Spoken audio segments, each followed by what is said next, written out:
Um, so what about bandwidth caps? We've seen like Verizon and Comcast talking about limiting bandwidth. A lot of the ISPs have already done that.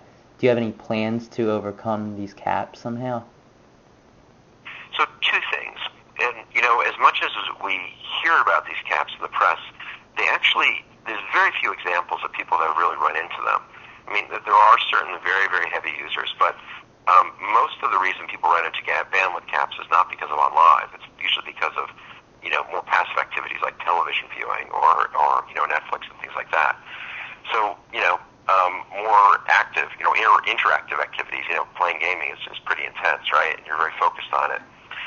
People tend to do that for fewer hours than they do watching TV. So usually what happens is if somebody has a bandwidth issue, it's not because of OnLive. In fact, I can't think, there may have been maybe one or two posts where people have run into a cap, and you've probably noticed that yourself, that it's not something that people really report is happening. Yeah.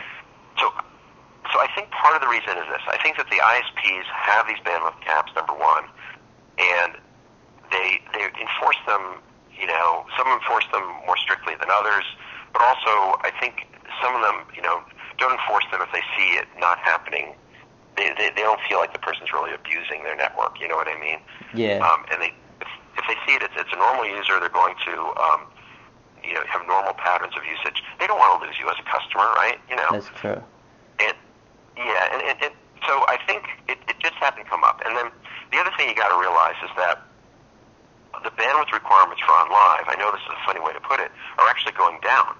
Because as our technology improves and the algorithm improves, our bandwidth requirements for a given resolution TV is less.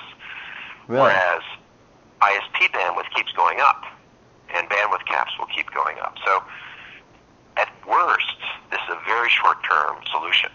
In the long term, it's not going to be something anyone even thinks about.